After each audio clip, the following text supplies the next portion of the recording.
Ribuan kilo jalan yang kau tempuh, lewati rintangan untuk aku anakku. Ibuku sayang masih terus berjalan, walau tapak kaki penuh darah, penuh darah.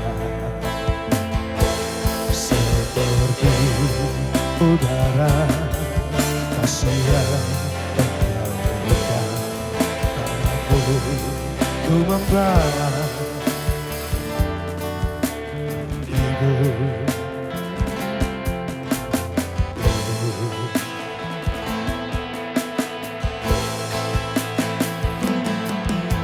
Ingin ku dekat dan menangis di pangkuanmu sampai aku tertidur bagai masa kecil. Lalu doa baluri sekujur tubuhku, kenapa membalas ibu.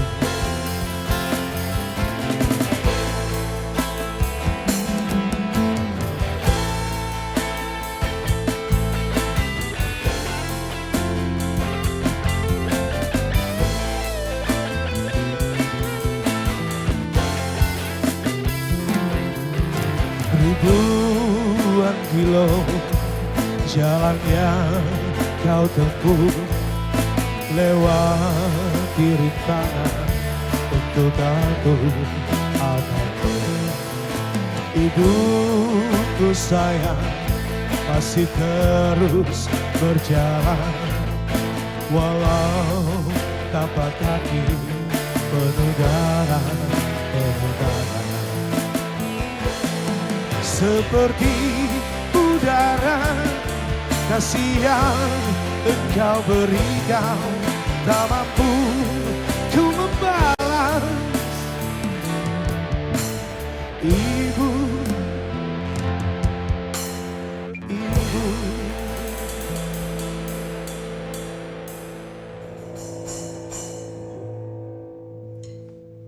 Halo pemirsa, apa kabar? Tadi kita sudah dibuka oleh satu persembahan lagu istimewa dari Ini Kami Aku yang menyanyikan lagu Ibu. Ini dipopulerkan oleh Iwan Fals. Nah, senang sekali saya Artika Amelia dapat kembali hadir menjumpai Anda selama 1 jam ke depan di program Ranah Publik kerjasama Dinas Kesehatan Daerah Istimewa Yogyakarta. Nah, tema kita hari ini juga memiliki kaitannya dengan ibu nih pemirsa. Karena kalau kita berbicara dengan ibu, ini juga air susu ibu atau ASI yang akan kita bahas di sini, yang merupakan makanan terbaik bagi bayi usia 0 hingga 6 bulan untuk memberikan ASI eksklusif, dan tentunya ini tidak dapat digantikan dengan makanan ataupun juga minuman lain. Karena kalau kita berbicara mengenai ASI, berjuta manfaat juga bisa kita dapatkan dari mengkonsumsi ASI ini, dan selain itu juga bisa untuk kecerdasan bayi, kemudian juga selain itu bisa bermanfaat untuk tumbuh kembang bayi juga. Nah, kira-kira pemirsa bagaimana sih pentingnya ASI di 1000 hari pertama kehidupan?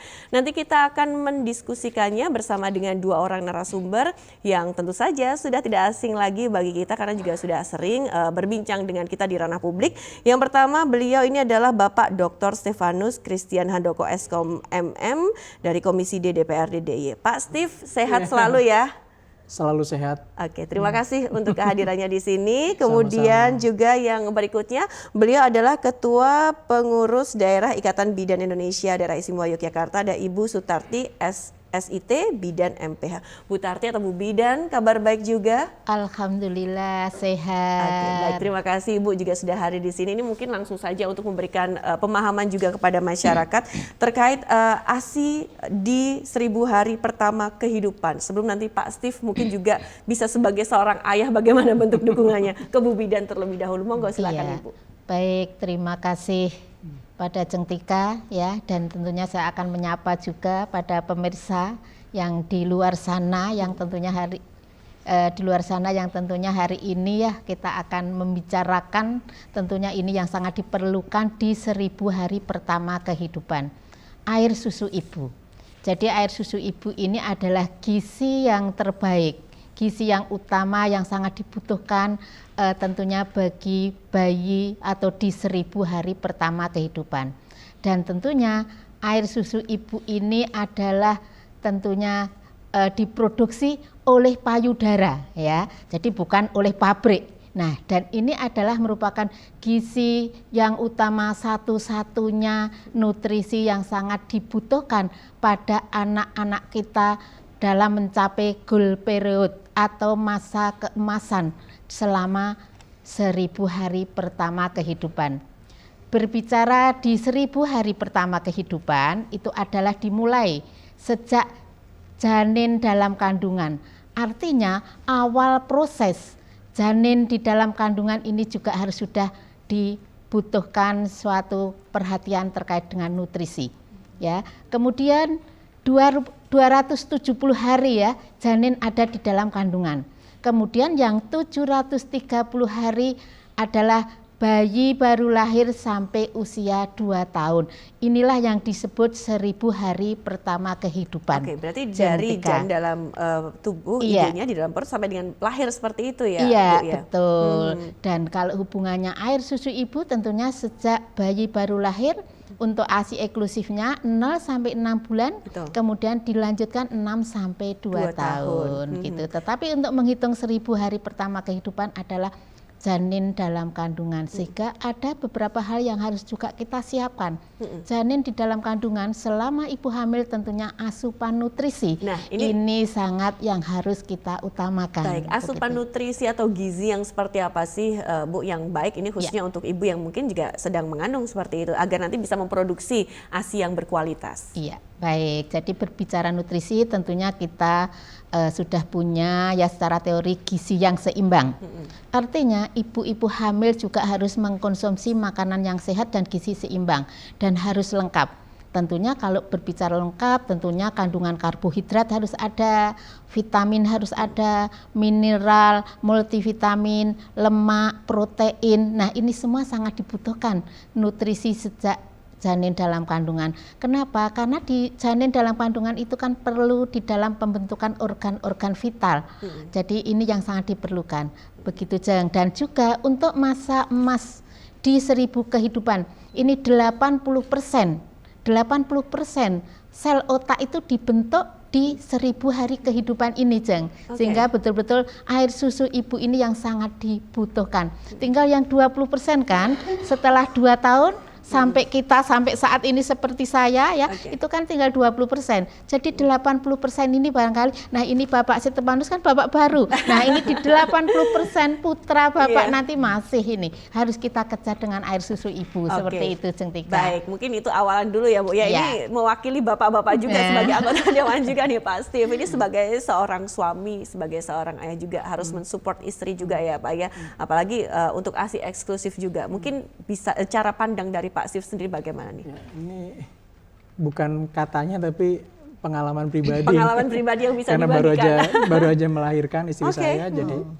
Jadi menurut saya memang penting ya terkait dengan pemberian ASI ya, pemberian ASI eksklusif gitu. Jadi saya punya 3 anak, anak pertama dan anak kedua juga saya memberikan dorongan kepada istri untuk bisa memberikan ASI yang eksklusif gitu. Walaupun waktu itu beliau ya bekerja juga sebagai istri yang bekerja di kantoran, tetap tapi harus bisa ya tetap bisa karena di sekarang kan kita tahu bahwa pemerintah juga mendorong berbagai macam aturan yang tanda kutip mendorong bahwa perusahaan-perusahaan juga menyediakan ruangan laktasi ya, benar. semacam itu. Jadi istri saya juga waktu bekerja masih bisa memberikan susu gitu dengan kepada pumping ya. Dengan pumping ada tempatnya gitu semacam itu. Jadi dan terkait dengan aturan-aturan yang lain ya menurut saya yang penting juga Pak Jokowi ini juga memikirkan bahwa generasi kita jangan sampai jadi generasi stunting ya. Oke. Stunting. Ada kaitannya juga ya Pak ya? Ada banyak banget bahwa terkait dengan stunting itu kan gizi buruk ya. Jadi anak yang dilahirkan dengan kondisi yang tidak sesuai dengan semestinya, dan ternyata ketika di berbagai macam riset ya, salah satunya adalah di dalam kandungan itu penting. Dan ketika kita bicara kandungan itu bicara terkait dengan asupan ibunya ya kan. Asupan ibunya ya wajib juga dalam kondisi mengkonsumsi makanan yang sehat.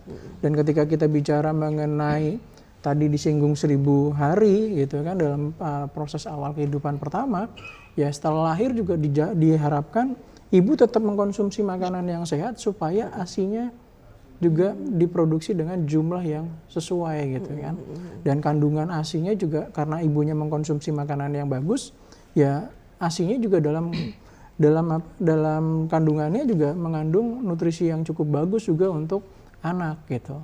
Dan saya sangat setuju bahwa ke depan memang kita tidak boleh lagi menyampingkan bahwa eksklusif ASI itu memang harus terus dikampanyekan. Jangan karena saya sibuk nih nggak perlu ASI eksklusif. Kan sekarang banyak juga produk-produk yang mudah gitu kan. Betul. Entah bentuknya kaleng, entah bentuknya serbuk, entah segala macam untuk pengganti.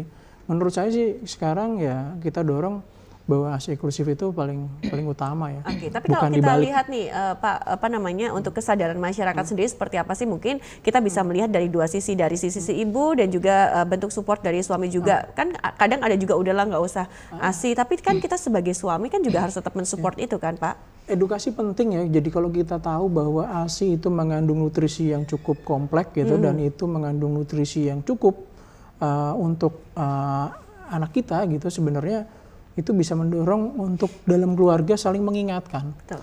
Kadangkala kita bicara, kan kita kemakan iklan gitu kan, susu merek ABC dengan formula mahal gitu, formula ABCD segala macam, sebenarnya juga tidak bisa menggantikan ASI seorang ibu gitu kan. Jadi di dalam kandungan susu ibu itu ya sudah kompleks gitu.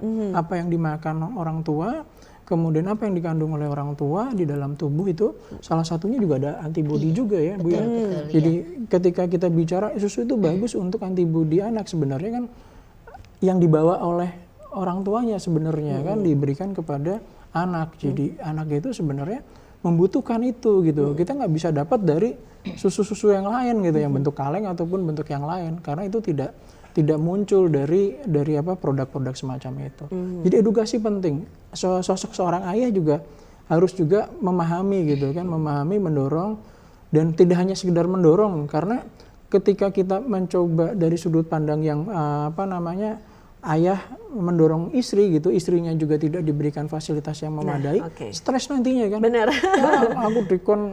Aku diminta disusui tapi kerjaan di rumah banyak. Banyak, benar. Makanya dalam keluarga itu juga harus ada pembagian peran. Sekarang tidak boleh lagi bicara bahwa gender ya Bu ya, bahwa itu tugasnya perempuan saja gitu. Laki-laki tidak ikut turun tangan, padahal zaman sekarang ya memang laki-laki juga harus hadir di tengah-tengah kehidupan perempuan, apalagi yang menyusui gitu. Supaya ibunya itu dalam kondisi yang nyaman. Kalau dari kondisi nyaman, dia pasti juga akan memproduksi susu yang cukup baik ya. Gitu. Baik dari nutrisinya maupun dari produksinya, jumlahnya gitu. Karena bayi itu kan terus nyusu ya. Bangun, tidur, nyusu. Malam pun juga seperti itu. Nangis, nyusu, tidur. Bangun, nyusu, tidur gitu, cuman gitu aja ritmenya seperti itu, dan itu membutuhkan jumlah produksi susu yang banyak gitu. Kesehatan mental seorang istri itu juga sangat penting ya. Menjaga supaya nyaman, tidak stres, tidak cemas gitu kan. Jadi sama-sama bekerja di dalam rumah tangga yang cukup baik pasti akan menghasilkan ya tadi tuh. Karena kita bicara tentang susu ya, menghasilkan susu yang jumlahnya, kuantitinya cukup, kualitasnya juga bagus gitu. Jangan sampai karena stres minumnya, aku pengen minum cola gitu kan ya. Gue gak nyebut brand tapi minum seger gitu, nggak taunya anaknya nanti ceguken gitu kan.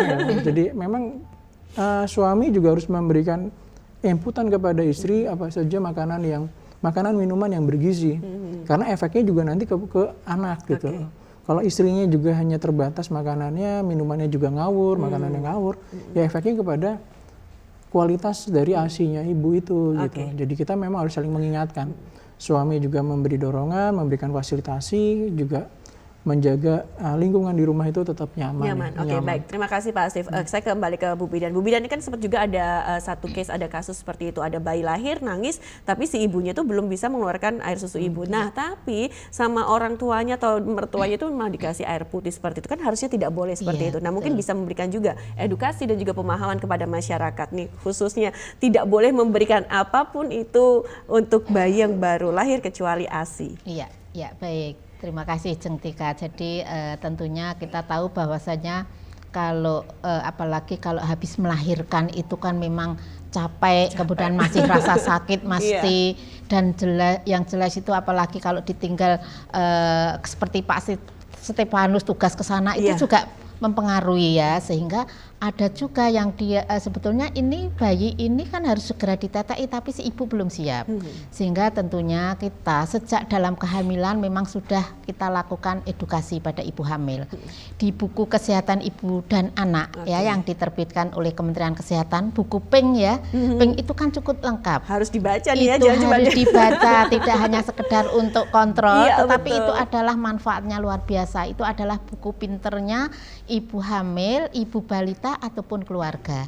Nah, sehingga kita tentunya kalau misalnya kalau saya ya sebagai bidan, ada pasien saya yang habis melahirkan, itu biasanya pengen manja. Ya, pengen manja, merasa saya belum cukup untuk menetei, ini saya takut lecet, memang seperti itu. Kadang ini yang akan bisa jadi dia akan beralih ke hal yang lain.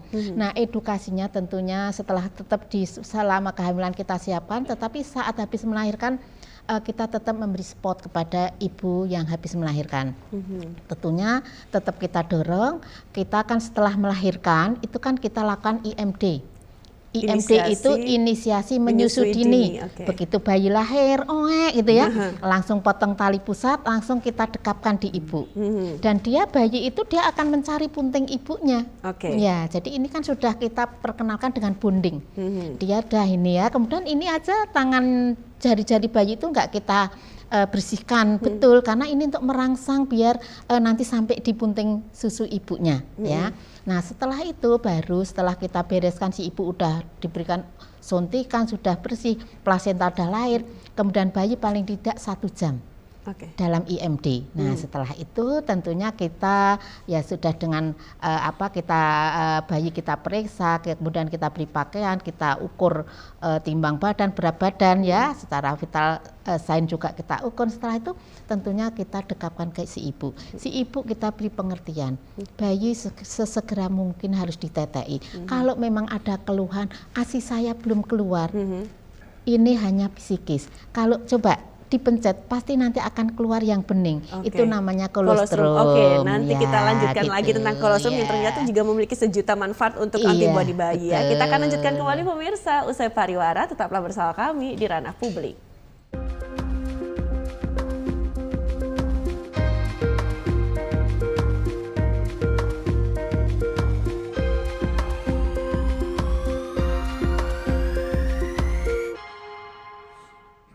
Kita lanjutkan kembali pemirsa untuk obrolan kita di Ranah Publik kerjasama Dinkes DIY. Tadi sempat terpotong ini terkait kolostrum yang memang memiliki banyak manfaatnya, warnanya agak kuning-kuning, tidak boleh dibuang malahan begitu ya Bu Bidan ya. Jadi kolostrum ini adalah air susu ibu yang keluar pertama kali, warnanya kuning jernih gitu ya. Nah, itu tidak boleh dibuang. Kalau dipancet pasti akan keluar ya. Nah, setelah itu ini yang harus segera ditetekkan. Ini yang mengandung untuk antibodi pada bayi kita ya, dan ini tidak ada ini di susu formula tidak ada. Ya, jadi kenapa ini harus sesegera mungkin bayi baru lahir itu segera diberikan ASI. Ya, setelah itu kita tentunya si ibu ini tetap kita beri spot terus nanti untuk menetekkan bayinya sampai usia 6 bulan. Makanya disebut ASI eksklusif ya, dan tidak boleh diberi tambahan apapun. Walaupun kadang kan eyang-eyang itu bayinya nangis terus tuh nggak tahan. Sus ini tolong sus ini diberi apa, ini cucu itu mau lahir itu kan pengennya makan kan seperti itu kadang ya. Nah, kita tetap nggak apa-apa, bayi itu akan tahan puasa 24 jam itu tidak masalah. Jadi seandainya kalau ada ibu yang merasa ASI saya belum keluar, kasihan si anak, si eyang juga, ini gimana cucu saya, nggak apa-apa ibu, ini bayi itu tahan. 24 jam itu masih bisa untuk puasa, tidak dapat asupan apapun. Oke, maaf ini kalau dalam kondisi menangis seperti itu ya sudah tidak masalah. Tidak masalah, kita tinggal menangis itu kan ada penyebabnya. Oh karena pipis, oh karena buang air besar, oh karena lapar. Nah setiap dia nangis, walaupun si ibu itu merasa saya belum keluar, tetap harus ditetekkan. Kenapa harus ditetekkan? Produksi ASI itu akan semakin lancar kalau sering ditetei. Jadi ini yang perlu tentunya para ibu-ibu harus betul-betul kita memahami, semakin bayi menetek sering, produksi ASI akan semakin lancar. Tapi kalau merasa ASI saya sudah tidak cukup, ini kan faktor fisiologis. Ini nanti akan yang mempengaruhi tambah mampet, tidak akan produksi. Jadi dari pikiran kita, otak kita harus happy dulu, diafirmasi. Iya, ASI jadi saya positif. banyak. Kita aura positif kita harus kita munculkan. ASI saya cukup, produksinya lancar. Kemudian bayi kita harus ditetei. Kemudian cara menetei juga ada teknisnya, Jeng. Kalau pelekatan. Nah, kalau menetei yang tidak benar dalam pelekatannya ini juga membuat produksi ASI akan terhambat atau tidak bisa lancar. Lecet juga ya. Bisa lecet dan kalau sudah lecet itu kan sakit sekali. Rasanya itu kayak diiris dengan pisau, mes 3 hari. Tapi kita tetap memberi support. Ini paling hanya 3 hari sakitnya. Tapi nanti tetap ditetekkan. Kalau sakit ya paling, tapi nanti nggak akan sakit, akan enak. Hanya 3 hari saja. Saya kalau memberi support seperti itu, itu Jeng. Jadi tetap semakin bayi menetek sering, produksi ASI akan semakin lancar. Dan kolostrum adalah jangan sampai dibuang karena ini untuk antibodi bayi. Baik, sebegitu besarnya perjuangan seorang ibu ya. Itulah kenapa surga di telapak kaki ibu begitu ya. Betul ya. Sehingga kalau misalnya sampai saya tuh, kalau misalnya saya kadang kalau pas dinas dulu ya di rumah sakit saya bandingkan, makanya ini juga perlu kami sampaikan ke para pemirsa ya. Saya bandingkan antara orang luar negeri dengan orang kita. Kadang kalau saya heran, kalau saya mengikuti visit dokter ya, itu mereka itu anaknya enggak boleh itu dirawat gabung di ruang bayi, pasti mintanya itu tetap langsung rawat gabung. Jadi memang saat ini juga ini dari program Kementerian Kesehatan yang terkait di daerah ya otomatis Dinas Kesehatan itu kan rumah sakit sayang ibu dan bayi. Artinya bayi langsung didekatkan dengan si ibu, tidak parsial lagi. Jadi begitu bayi nangis langsung ditetei. Kalau yang saya lihat, saya amati orang-orang luar negeri itu sampai itu dibledeh kayak apa istilahnya bahasa Indonesia, dibuka semua bajunya, padahal dokter visitor kita masuk, tapi dia betul-betul ini, tapi betul-betul ASInya itu produksinya lancar. Tapi kalau misalnya masyarakat kita yang belum dapat edukasi, itu kadang pengennya istirahat ini gitu. Jadi inilah. Jadi kita tetap harus bayi itu selalu dekat dengan ibu. Istilah bahasa Jawa itu ngekjel.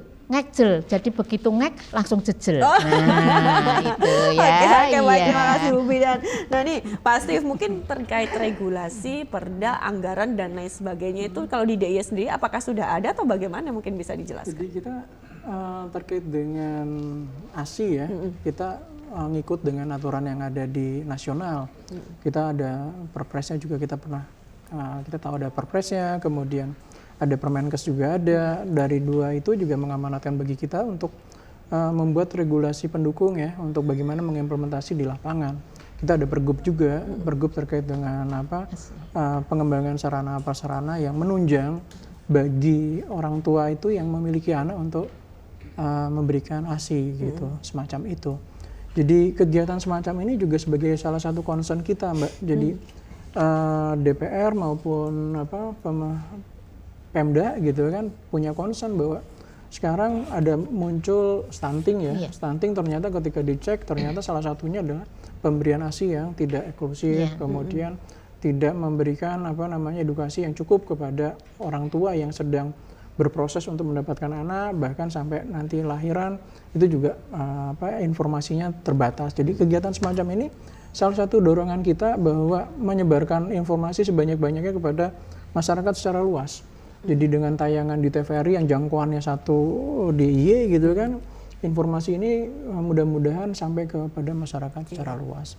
Itu salah satu bentuk dukungan kita, Mbak, dukungan dari Pemda maupun dari DPRD. Kita memastikan bahwa informasi yang dibutuhkan oleh masyarakat sampai ke masyarakat yang membutuhkan di pelosok DIY gitu. Oke, baik. Tapi selama ini dari anggota Dewan sendiri pernah tidak misalnya terjun langsung ke lapangan, kemudian melakukan pemetaan secara pasti seperti itu, misalnya, oh di daerah ini ada ibu yang sedang hamil menyusui, kemudian juga ada anggaran yang harus kita siapkan untuk mensupport mereka seperti itu, Pak? Ya, jadi kegiatan-kegiatan yang turun ke lapangan banyak ya.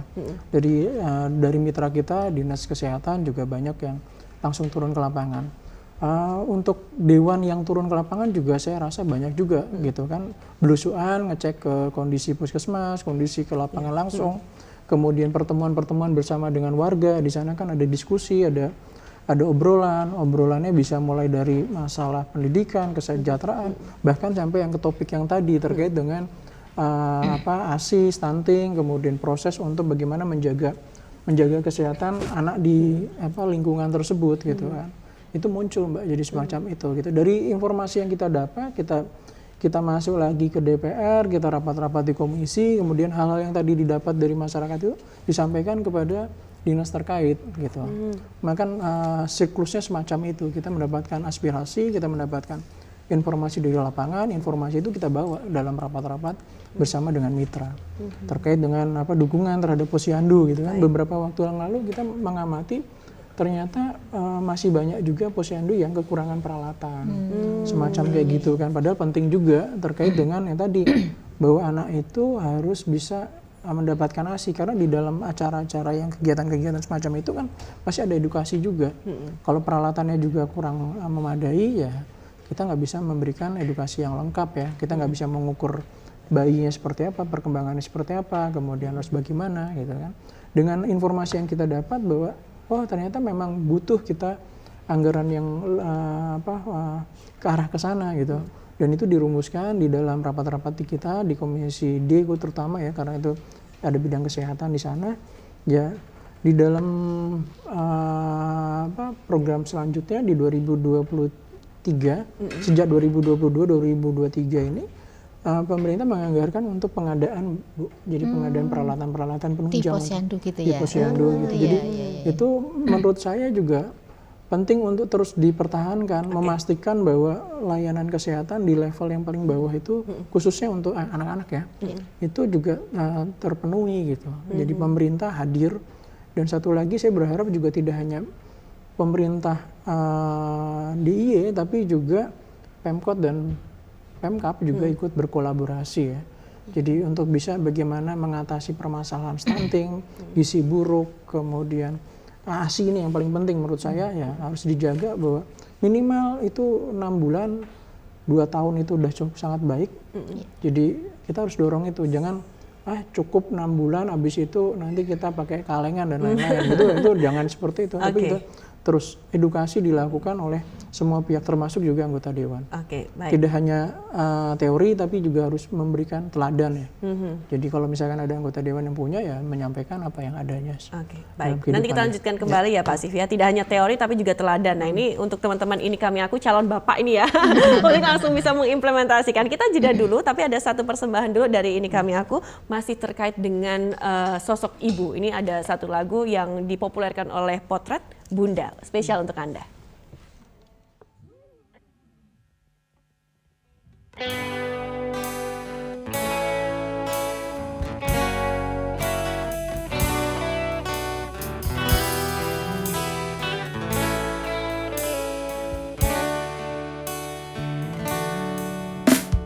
Kebukaan biru penuh debu dan usang, ku pandangi semua gambar diri kecil bersih belum ternoda. Pikirku pun melayang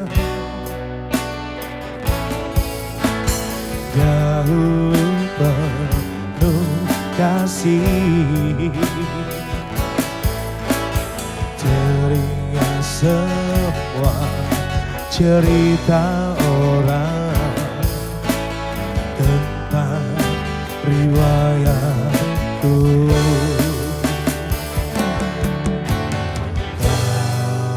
Kata mereka diriku selalu dimanja.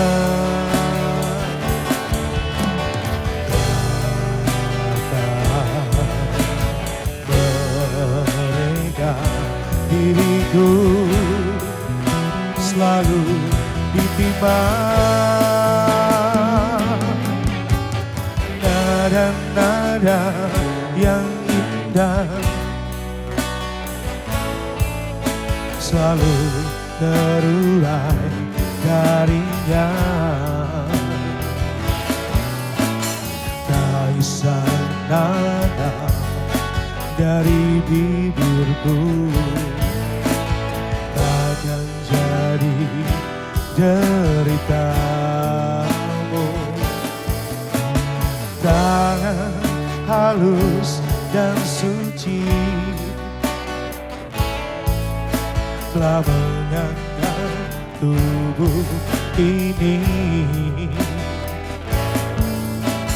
Jiwa, raga, dan seluruh hidup rela dia berikan.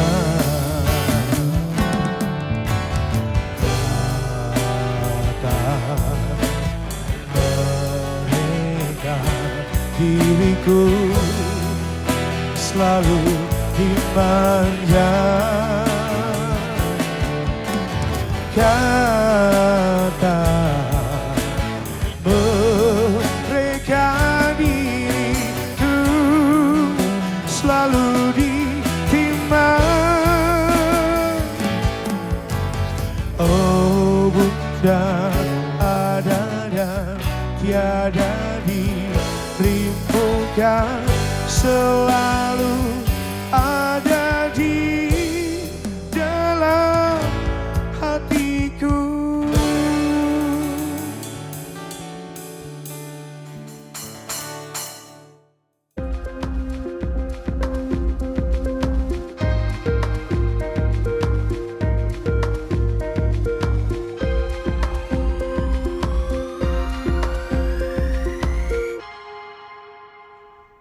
Terima kasih pemirsa, Anda masih bersama kami di Ranah Publik kerjasama Dinkes DIY dan kita masih berbicara tentang ASI di 1000 hari pertama kehidupan. Tadi sudah banyak sekali yang kita didiskusikan hari ini. Nah selanjutnya ke Bu Bidan lagi, ke Bu Tarti. Bu, bagaimana nih kita sebagai seorang ibu tentu saja memastikan agar kualitas ASI kita ini bagus. Kemudian juga kan terkadang ada yang, aduh ASI saya kok warnanya tidak putih pekat, kok agak bening seperti itu. Agar kita tentunya tetap masih semangat untuk menyusui untuk bayi kita.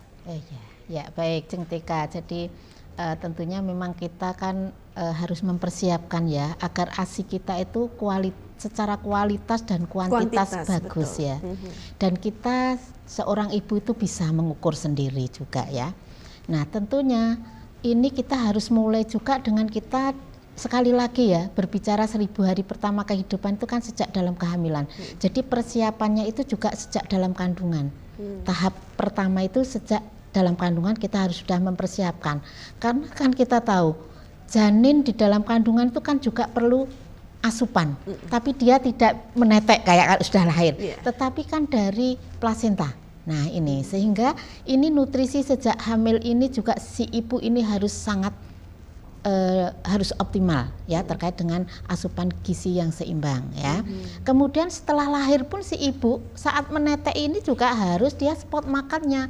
Misalnya saat melahirkan atau saat hamil itu yang harusnya 1 porsi harus 2 porsi. Apalagi setelah melahirkan, karena untuk apa? Untuk bayinya. Ya kan air susu ibu kan tetap produksinya dari payudara. Jadi yang dikonsumsi oleh ibu itu nantinya akan mempengaruhi juga untuk produksi ASI ya.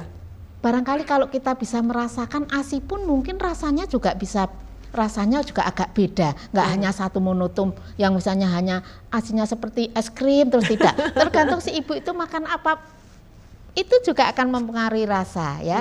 Sehingga tentunya kualitasnya kita harus memperhatikan, tentunya yang jelas untuk makanan kita harus seimbang, harus banyak makan 2 kali lipat ya di masa nifas atau saat menyusui itu 2 kali lipat. Jadi nggak usah diet dulu, Jentika nggak usah diet dulu. Pak Stefanus nanti istri jangan suruh diet dulu karena ini kan demi anak kita. Kemudian tentunya juga harus banyak istirahat ya biar produksinya lancar, kualitasnya baik, kuantitasnya itu intensitas menyusui harus juga tentunya kerap itu sering ya itu. Kemudian juga mengukur kualitas dan kuantitas. Kita bisa kalau bayi kita itu kan nggak mungkin kita ukur dengan ukuran, tetapi kita lihat dia itu kencingnya berapa kali dalam sehari. Oke, baik, mohon maaf Bu Bidan. Ini kalau misalnya untuk bayi usia 0 sampai 6 bulan seperti itu, untuk menyusuinya itu baiknya 1 jam sekali, 2 jam sekali atau bagaimana? Terkadang kan mereka kan sering bobo gitu kan, harus dibangunkan katanya seperti itu. Betul. Jadi kalau bayi baru lahir itu paling tidak bayi itu 2 sampai 3 jam itu menetek. Jadi seandainya tidur kita bangunkan. Jadi kita bangunkan karena 2-3 jam harus menetek. Ya itu. Kemudian untuk melihat ini cukup enggak ya ASI-nya, otomatis kita lihat air kencingnya. Paling tidak 12 kali sehari itu ya dia itu kencing. Jadi kalau misalnya bayi kok ngompol lagi enggak apa-apa, berarti kualitas atau kuantitas ASI kita cukup. Tetapi kalau kita lihat bayi kita kok enggak kencing-kencing ya, kita justru malah curiga kok kurang dari 6 kali sehari. Nah, berarti apakah asupan ASI kita terhadap anak kita kurang? Nah, ini yang untuk ini. Kemudian buang buang air besarnya atau puffnya itu juga bisa kita lihat ya. Mestinya warnanya kan juga tidak hitam terus. Kalau misalnya warnanya hitam terus, ini juga kita harus sudah curiga. Ini kenapa? Mestinya nanti tahapannya akan berubah menjadi kuning gitu ya. Ini juga bisa untuk mengukur, oh berarti kalau ini perubahannya selama bayi baru lahir sampai 6 bulan itu ada perubahan yang signifikan, berarti air susu saya ini berarti cukup ya. Jadi dari kencingnya bisa kita lihat, kemudian juga dari buang air besarnya, kemudian berat badannya tentunya yang utama.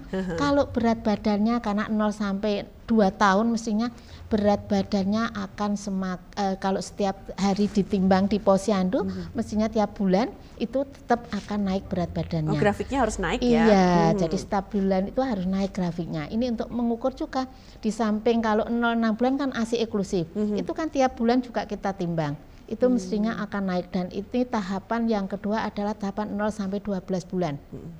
Kita tahu di tahapan ini kan bayi itu sudah bergerak, kemudian dia sudah aktivitasnya juga sudah ada, kemudian juga untuk perkembangannya dia juga sudah mulai berpikir. Nah, ini juga perlu kita perhatian ya. Kemudian tahapan yang ketiga itu kan di usia 13 bulan sampai 2 tahun. Ini kan juga semakin dia gerakannya kuat semakin aktif ya. Nah, di sini juga tentunya kita kualitas ASI kita juga harus tetap asupan si ibu ini juga harus diperhatikan. Gitu Jentika. Jadi tolong mungkin diet itu nantilah setelah anak kita setelah usia 2 tahun saja. Jadi yang penting sekarang kita gizi seimbang. Kalau memang perlu tambahan susu ya nggak apa-apa kita minum susu. Ya kan? Nggak apa-apa. Jadi di samping makanan lokal ya kan, dan tolonglah makanan lokal jangan yang sekarang itu kan GoFood ya. Tapi kan kita perlu ya makanan yang terutama tiap hari harus makan sayur dan buah ya setiap hari. Kemudian juga ini diperhatikan, kadang kan ibu-ibu yang muda itu kan nggak senang sayur dan buah. Ini kan sangat diperlukan, penting. Senang praktis, pesen aja GoFood. Nah, ini ya. Iya ya, jadi itu Tika tentunya untuk menjaga kualitas dan juga kuantitas dari ASI kita ya. Baik, terima kasih Bu Bidan. Nah, Pak Steve, ini kan kalau kita lihat memang banyak sekali yang PR yang harus dijalankan seperti itu, apalagi untuk kesejahteraan ibu dan juga anak seperti itu, agar mereka happy, kemudian apa yang kita inginkan juga dapat tercapai. Nah, tentunya ada tidak sih mungkin undang-undang kesejahteraan ibu dan anak ataupun juga peraturan lainnya seperti itu? Jadi terkait yang langsung dengan ibu dan anak, terkait dengan ASI ada ya, dari tadi yang saya sampaikan, ada perpresnya, kemudian ada permenkesnya juga ada, kemudian untuk menunjang prosesnya membantu orang tua untuk bisa menyusui juga di Yogyakarta ini, di DI ada pergubnya juga, gitu semacam itu Mbak. Jadi itu dukungan regulasi yang dimiliki oleh pemerintah. Bahkan yang terbaru Pak Jokowi juga ada perpres terbaru terkait dengan penanganan stunting. Oke. Di situ juga mengamanatkan khusus terhadap ibu dan anak. Jadi ibu yang dalam proses kehamilan juga di situ juga ada guidance-nya bagaimana menjaga ibunya untuk tetap mengkonsumsi makanan yang sehat, mengedukasi mereka supaya menjaga konsumsi makanan yang sehat.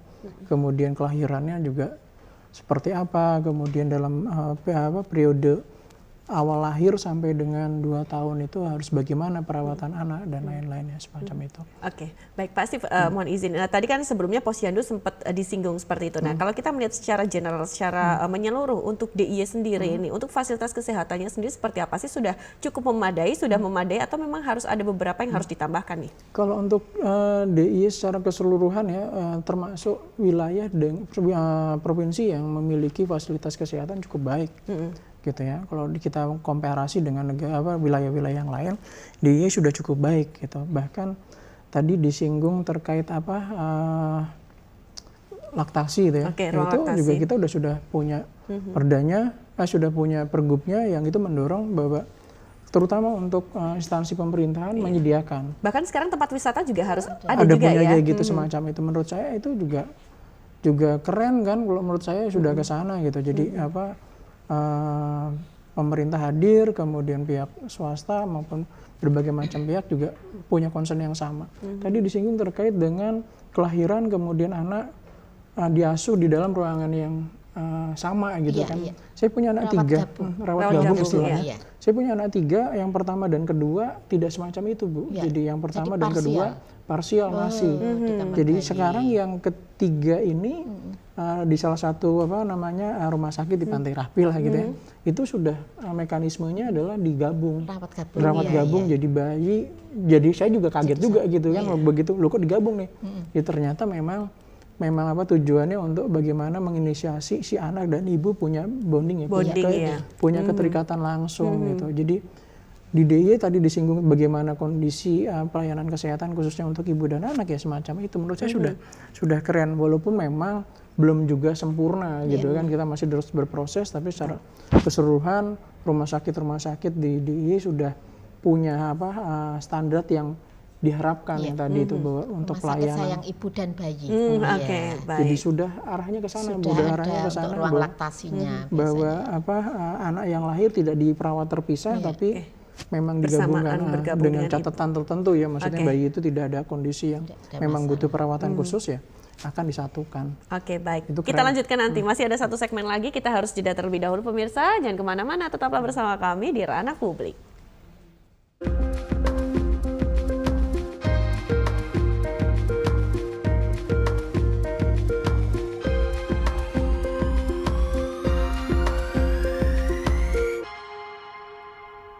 Kita di segmen akhir Ranah Publik, pemirsa, kita lanjutkan kembali untuk perbincangan kita hari ini. Saya ke Bu Bi dan Ibu. Kalau misalnya ini ternyata memang terjadi masalah pada keluaran ASI kita, apa yang harus dilakukan? Kadang kan misalnya untuk ibu-ibu baru, ibu-ibu muda stres seperti itu nih Bu.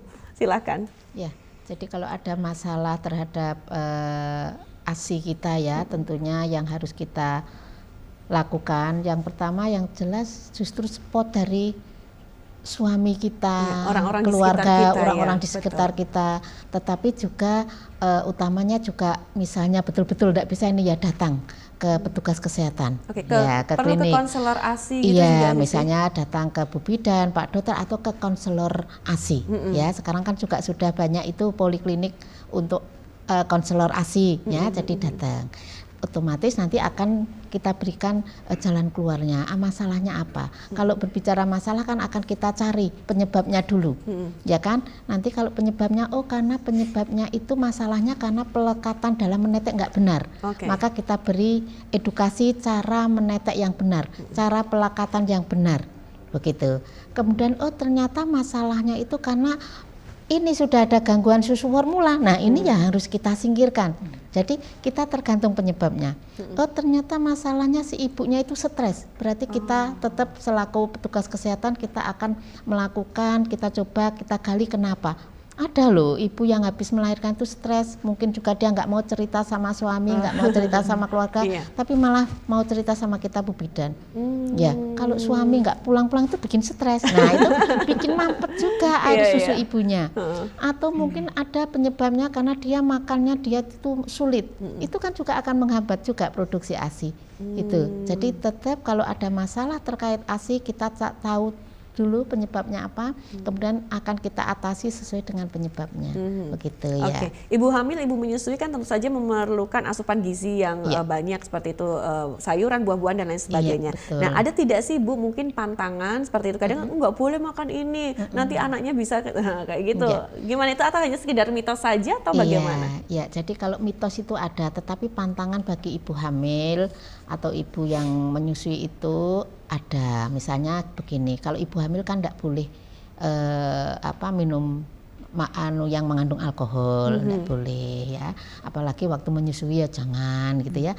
Kemudian juga kalau misalnya kopi juga agak dikurangi. Boleh tapi dikurangi. Boleh tapi Oke. dikurangi. Jadi enggak terus nggak boleh enggak. Nanti malah tambah stres, nanti malah tambah Karena udah mampet. kebiasaan ngopi ya, Iya, Bu, ya. jadi boleh tapi dikurangi misalnya seperti itu. Jadi kalau yang misalnya enggak boleh ini bikin bayinya ini itu sebetulnya hanya mitos. Mitos, Iya, mitos itu. Ya, Jadi artinya yang boleh mengkonsumsi apapun itu yang alkohol tidak boleh, tapi jangan berlebihan. Jangan berlebihan. Jadi dikurangi begitu. Oke, baik, terima Tapi kasih. yang jelas tetap asupan nutrisi yang paling baik adalah gizi seimbang. Gizi seimbang, Sekali lagi yang mengandung karbohidrat, kemudian vitamin, mineral, protein, lemak, ya itu tentunya yang selalu kita ingatkan kepada ibu-ibu baik ibu hamil apapun ibu yang menyusui. Oke, baik. Mohon maaf satu lagi nih, Bu. Kalau misalnya kayak multivitamin seperti itu juga perlu tidak untuk diberikan kepada ibu menyusui ataupun juga ibu hamil? Ya, jadi sebetulnya kalau makanan kita itu sudah cukup, ya kan, itu multivitamin itu kan sebetulnya nggak perlu. Tetapi kita bisa mengukur, oh ternyata kok saya kayaknya kok kurang ya dalam makan, kok nggak ini, itu juga sangat diperlukan ya. Jadi tergantung kondisi dari si ibu itu.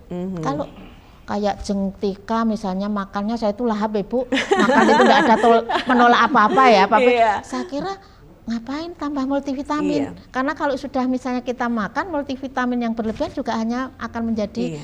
urin. Oke, Nah, kan gitu ya. baik. Jadi sudah kalau udah kita dengan makanan lokal dengan gizi seimbang udah lahap enak ya udah cukup itu saya kira itu. Oke, Iya. vitamin, mineral dan lain sebagainya bisa didapatkan dari Dari- buah-buahan, sayur-sayuran itu betul, seperti sayur, itu ya. buah, lauk, pauk ya kan. Nah, itu Oke, justru baik. yang bagus. Oke, baik, terima Lajeng kasih. tadi kalau Oke. misalnya ada masalah yang lecet ya, barangkali ini yang kadang itu membuat drop out.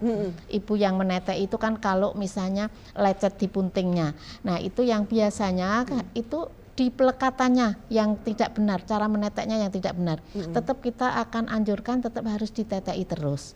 Ya, karena itu hanya nanti akan 3 hari saja kok itu lecet itu nanti juga akan jadi punting susu itu nanti akan kayak ketebal gitu. Tebal nanti itu habis itu sudah nggak sakit dan sudah enak lagi, sudah nggak akan sakit gitu. Kita tantangannya hanya itu saja. Tapi kalau dari awal setelah bayi lahir meneteknya itu pelekatannya benar, insya Allah nggak akan lecet. Ya, pelekatan yang benar itu tentunya mulut bayi betul-betul kalau ini punting langsung pluk bisa masuk semua punting. Kemudian bibirnya itu terlihat ndlower.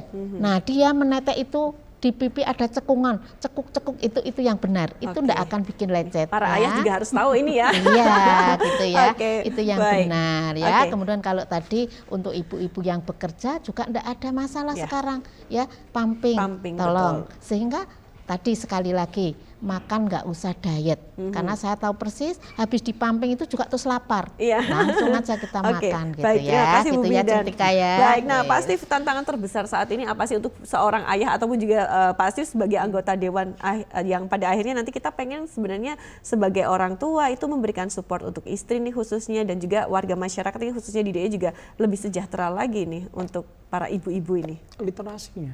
Oke. Yang paling perlu didukung itu adalah bagaimana semua orang yang dalam usia produktif untuk bisa melahirkan itu cukup berkecukupan mendapatkan informasi terkait dengan kandungan, kemudian bagaimana merawat setelah kelahiran dan seterusnya.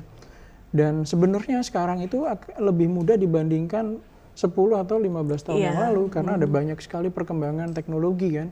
Sekarang setiap orang, setiap ibu bahkan megang smartphone, Iya.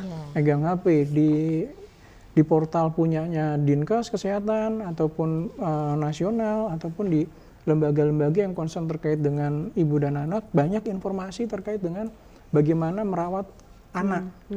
Bagaimana solusi terhadap tadi persoalan-persoalan menyusui gitu kan, banyak sekali yang kita bisa akses. Jadi tapi untuk ke arah ke sana ya literasinya, bagaimana kita mendorong yuk rame-rame kita menyampaikan bahwa smartphone itu cukup canggih, tapi balik lagi kepada penggunanya, jangan sampai hanya handphonenya yang smart tapi orangnya nggak smart gitu Dan kan. bijak dalam menggunakan Iya. smartphone itu ya, dan juga Harus bijak, untuk mencari informasinya jangan sampai informasi yang salah juga. Ya betul. Jadi kan kita sekarang banyak sekali portal-portal berita yang memang bisa kita akses untuk menjadi rujukan. Kayak semacam informasi yang beredar, channel-channel kayak punya pemerintah, TVRI kayak gini kan juga rujukan yang bagus gitu kan. Kalau misalkan saya yakin di TVRI juga punya channel, berbagai macam channel yang bisa diakses setelah ini gitu kan. Jadi masyarakat juga bisa tidak hanya TVRI tapi banyak media-media yang lain yang bisa diakses informasinya. Dan menurut saya itu balik lagi ke pribadi, yuk kita tingkatkan literasinya sebanyak-banyaknya. Tidak hanya menunggu kalau ada yang nyekokin, tapi kita harus aktif sendiri gitu. Demi generasi kita yang lebih baik, demi anak kita. Itu ya mau nggak mau kita harus literasi, diperbanyak, googling sebanyak-banyaknya tentang proses kita merawat anak. Oke, baik, terima kasih Pak Steve. Kayaknya ngomongin ASI itu nggak bakal ada habisnya. Next time mungkin kita bisa obrol lagi di lain kesempatan ya. Seperti biasanya sebelum menutup perjumpaan kita ada closing statement terlebih dahulu. Bu Bidan, monggo silakan ini disampaikan kepada masyarakat. Ya, baik. Terima kasih Jengtika. Jadi sekali lagi tentunya di 1000 hari pertama kehidupan ini adalah goal period, ya, masa keemasan anak kita untuk mencapai yang perkembangan otak di 1000 hari pertama kehidupan ini adalah 80%. Ya, jadi 270 hari sejak janin dalam kandungan ditambah 730 hari dari bayi baru lahir sampai usia 2 tahun. Sehingga tolong tetap ASI eksklusif adalah pilihan utama untuk mencapai goal period ini. Baik, terima kasih Bu Tarti. Singkat saja Pak Steve. Jadi kita harus mendukung gerakan untuk memberikan ASI eksklusif minimal 6 bulan. Sebisa mungkin kita bisa mencapai angka 2 tahun untuk setiap anak kita yang lahir di DI ini mendapatkan ASI yang cukup. Baik, terima kasih Pak Steve dan juga Bu Tarti yang sudah ngobrol hari ini. Kita akan berjumpa lagi di lain kesempatan. Dan akhirnya pemirsa, saya Artika Amelia harus pamit undur diri. Ada satu persembahan terakhir, lagu dari Ini Kami Aku, Hanya Rindu. Sampai jumpa.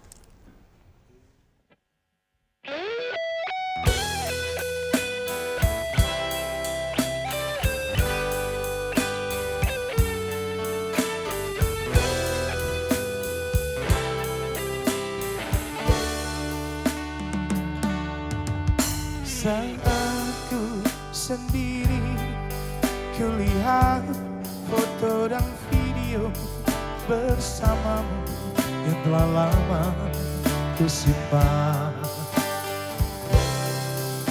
Hancur hati ini melihat semua gambar diri yang tak bisa kuulang kembali.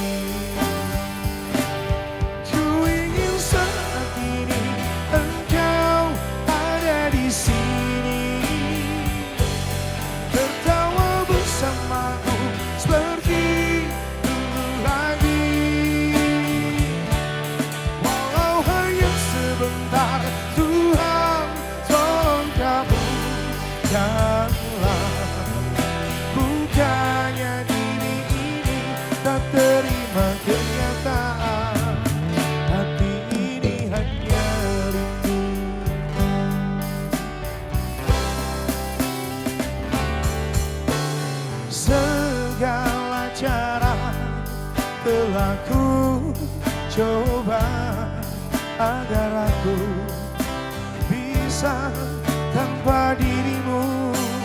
Oh, namun semua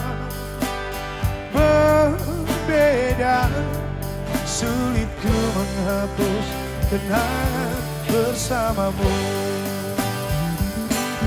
Ku ingin saat ini engkau ada di sini, tertawa bersamaku seperti dulu lagi.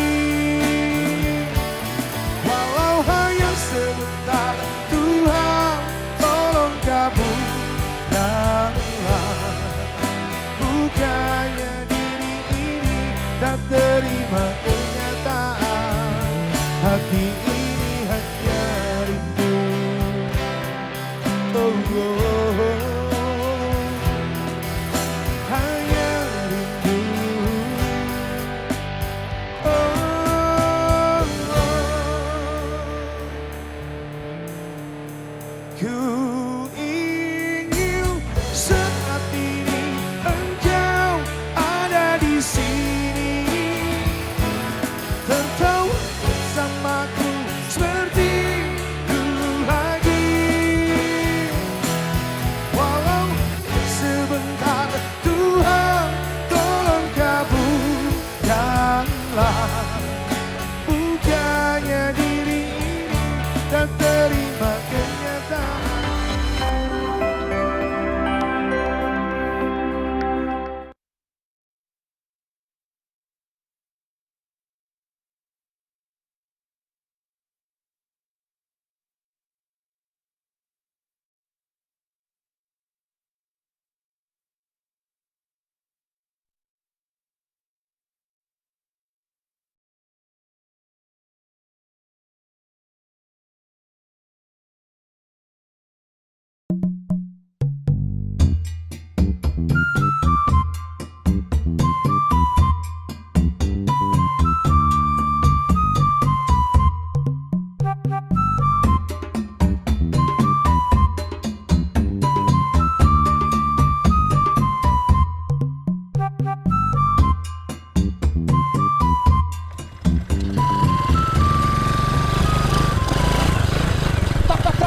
Waduh, waduh.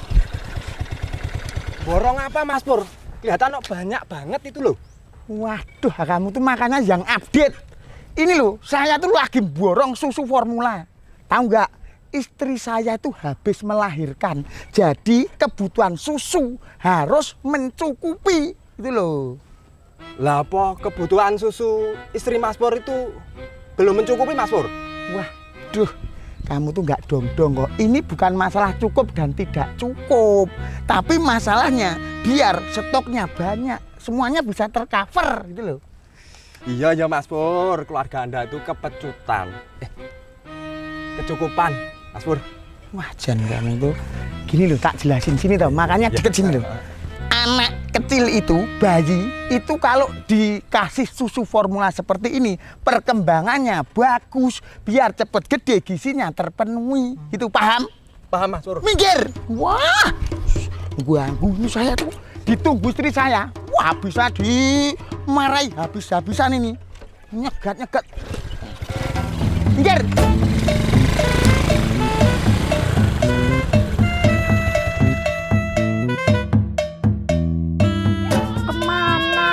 Mas, dari tadi suruh beli susu ya nggak pulang-pulang. Iki lho anak wes nangis, belum minum. Wah, ngelak. Mesti ditinggal mancing. Awas mengko nek bali. Rasakno. Ih. Begitu nggih Mas Satria, kita harus banyak mengedukasi dan memberikan sosialisasi kepada masyarakat tentang pentingnya ASI eksklusif bagi ibu dan bayi. Nggih, siap Bu Bidan. Iya Bu Bidan, kemarin itu saya dengar info kalau istrinya Mas Persegi itu baru saja melahirkan Bu Bidan. Oh ya? Kalau begitu mari kita jenguk sekalian melihat kondisi ibu dan bayinya juga. Ayo, sekarang kita ke sana Bu Bidan. Oke, ayo.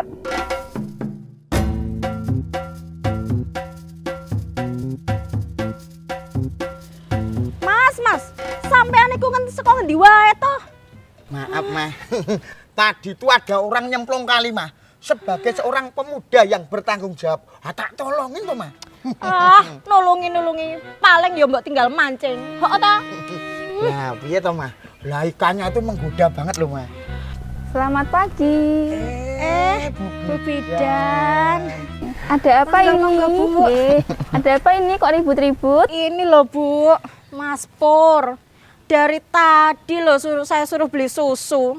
Nggak pulang-pulang malah ditinggal mancing. Lah emangnya beli susu apa, Bu? Itu loh Bu, susu formula. Begini, Bu. Sebenarnya pada bayi usia 0 sampai 6 bulan tidak dianjurkan untuk meminum susu formula kecuali ada indikasi medis. Seharusnya bayi 0 sampai 6 bulan hanya meminum ASI eksklusif saja. Loh, emang kenapa toh Bu? Itu sama-sama susu loh Bu. Awang di sekitar sini tuh juga banyak yang menggunakan susu tambahan, malah formula lagi, ya kan? Nah itu Mas Pur, memberi susu formula pada bayi usia 0 sampai 6 bulan itu adalah budaya yang keliru. Lah terus kalau ASI eksklusif itu apa Bu? Terus kok kita nggak boleh ngasih susu formula? ASI eksklusif itu adalah ASI yang diberikan pada bayi sejak dilahirkan sampai usianya 6 bulan tanpa menambahkan atau mengganti dengan minuman atau makanan lainnya. Dengan memberikan ASI, maka pertumbuhan dan perkembangan bayi akan optimal, meningkatkan kecerdasan anak, serta meningkatkan kekebalan tubuh sehingga mengecilkan risiko untuk terkena infeksi. Selain itu, untuk ibu juga bagus, bisa mengurangi risiko terkena kanker payudara. Tapi Bu, saya tuh cemas, tertekan. Soalnya ASI saya itu kan keluarnya cuma sedikit. Makanya saya kasih tambahan susu formula. Nah, ada beberapa faktor Bu yang menyebabkan ASI hanya keluar sedikit. Antara lain, kondisi psikis ibu yang tertekan, stres, cemas, atau depresi, kurangnya intensitas menyusui, posisi menyusui yang kurang tepat, serta pemenuhan gizi ibu menyusui yang kurang optimal. Nah itu juga menjadi tugasnya Mas Pur, menjaga seorang istri supaya tidak stres. Supaya apa? Produksi ASINya itu lancar, cukup buat bayinya Mas Pur. Kui Mas, rungokno. Jangan bikin aku marah-marah terus. Iya Ma, maaf.